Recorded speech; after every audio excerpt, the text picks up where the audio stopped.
ನಮಸ್ಕಾರ. ಇವತ್ತು ಮತ್ತೆ ಮುಂಜಾನೆ ಹೊಸ ಮಾಹಿತಿಯೊಂದಿಗೆ ಬಂದಿದ್ದೀನಿ. ಏನಂದ್ರೆ ಬಹಳ ಈಸಿಯಾಗಿ ಮನೇಲಿ ಬಹಳ ಸುಲಭವಾಗಿ ಮಾಡುವಂಥ ಒಂದು ಲಿಕ್ವಿಡ್ ಫರ್ಟಿಲೈಸರ್. ಅದೇನೆಂದರೆ ನನ್ನ ಮನೇಲಿರೋ ಕಿಚನ್ ವೇಸ್ಟ್ನ ಒಂದಿನದ ಕಿಚನ್ ವೇಸ್ಟ್ನ ಕಲೆಕ್ಟ್ ಮಾಡಿದ್ದೀನಿ. ಏನಂದರೆ ಬಾಳೆಹಣ್ಣಿನ ಸಿಪ್ಪಿ, ಒಂದು ಸ್ವಲ್ಪ ಬೀಟ್ರೂಟ್, ಒಂದು ಸ್ವಲ್ಪ ಸೋರೆಕಾಯಿ ಸಿಪ್ಪಿ, ಆಮೇಲೆ ಒಂದು ಸ್ವಲ್ಪ ಉಳ್ಳಾಗಡ್ಡಿ ಸಿಪ್ಪಿ ಇತ್ತು.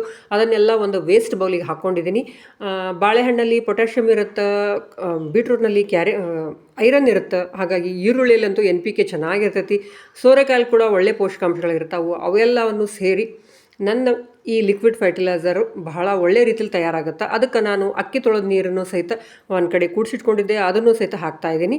ಅದಲ್ಲದೆ ಇನ್ನೂ ಒಂದು ತಮಗೆ ಅಷ್ಟು ಬೇರೆ ನೀರನ್ನು ಹಾಕಾಕೊತೀನಿ. ಇದನ್ನು ಒಂದು ಲಿಡ್ ಕ್ಲೋಸ್ ಮಾಡಿ ಮುಚ್ಚಿಟ್ಬಿಡ್ತಾಯಿದ್ದೀನಿ. ಮನೆ ಒಳಗೆ ವಾಸನೆ ಅನ್ಸುತ್ತೆ ಅನ್ನೋದಾತಂದ್ರೆ ಮನೆ ಬಿಟ್ಟು ಹೊರ ಕಾಂಪೌಂಡ್ ಒಳಗೆ ನೆರಳು ಎಲ್ಲಿ ಬರ್ತೈತಿ ಅಲ್ಲೇ ಇಡಬೇಕು. 24 ಗಂಟೆ ಇಟ್ಟ ಮೇಲೆ ಈಗಿಲ್ಲ ನೋಡಿ ಹೇಗಾಗಿದೆ. ನಾನು ಬೀಟ್ರೂಟ್ ಇರೋದರಿಂದ ಅದೊಂದು ಸ್ವಲ್ಪ ಪಿಂಕ್ ಆಗಿದೆ. ಇಲ್ಲ ಅಂದರೆ ಬಾಳೆಹಣ್ಣಿನ ಸಿಪ್ಪಿ ಅಥವಾ ಈರುಳ್ಳಿ ಸಿಪ್ಪಿ ಇದ್ದಾಗ ಅದು ಬ್ಲ್ಯಾಕ್ ಆಗುತ್ತೆ. ಆದರೆ ಅದು ನೀರಿನ ಕಲರ್ ಚೇಂಜ್ ಆದ್ರೆ ನಿಮ್ಗೆ ಗೊತ್ತಾಗ್ಬಿಡಬೇಕು ಅದು ತನ್ನ ಎಲ್ಲ ಪೋಷಕಾಂಶಗಳನ್ನು ಇದರಲ್ಲಿ ನೀರಿನಲ್ಲಿ ಬಿಟ್ಕೊಂಡೈತಿ. ಹಾಗಾಗಿ ಈಗ ನಮಗೊಂದು ಒಳ್ಳೆ ಲಿಕ್ವಿಡ್ ಫರ್ಟಿಲೈಸರ್ ರೆಡಿ ಆಗೈತಿ ಅಂತ ನೀವು ಅರ್ಥ ಮಾಡ್ಕೋಬೇಕು. ಇಲ್ಲಿ ನೋಡ್ರಿ, ಈಗಿದು ನಾನು ಹಂಗೆ ಸೋಸಾತೀನಿ. ಯಾಕಂದ್ರೆ ಭಾಳ ಸ್ಮಾಲ್ ಪಾರ್ಟಿಕಲ್ಸ್ ಇದ್ದಿಲ್ಲ ನನ್ನ ಕಿಚನ್ ವೇಸ್ಟಲ್ಲಿ. ನಿಮ್ಗೆ ಏನಾದರೂ ಹಂಗೆ ಸ್ಮಾಲ್ ಇದು ಇತ್ತಂದ್ರೆ ಒಂದು ಸಾಣಿಗೆ ತೊಗೊಂಡು ಸೋಸ್ಕೊಬಿಡ್ರಿ.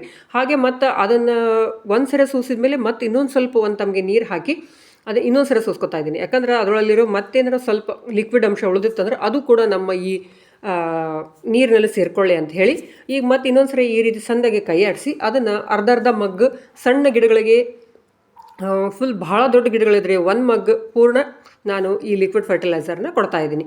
ಇದರಿಂದ ಬೆಳೆಗಳು ಭಾಳ ಚೆನ್ನಾಗಿ ಬೆಳೀತಾವು. ಈ ಬೇಸಿಗೆಗಾಲದಲ್ಲಂತೂ ಇದು ಲಿಕ್ವಿಡ್ ಫರ್ಟಿಲೈಸರ್ ನಿಜವಾಗ್ಲೂ ಜೀವಾಮೃತದಷ್ಟೇ ಒಳ್ಳೆ ಕೆಲಸ ಮಾಡ್ತದೆ. ಪ್ರತಿದಿನ ಈ ಥರ ಒಳ್ಳೆ ಮಾಹಿತಿಯೊಂದಿಗೆ ನಾನು ಬರ್ತಾನೆ ಇರ್ತೀನಿ. ನಿಮಗಿಷ್ಟ ಆಯಿತು ಅಂತಂದರೆ ನನ್ನ ಚಾನಲ್ನ ಸಬ್ಸ್ಕ್ರೈಬ್ ಮಾಡಿ, ಲೈಕ್ ಆ್ಯಂಡ್ ಶೇರ್ ಮಾಡಿ. ಧನ್ಯವಾದಗಳು.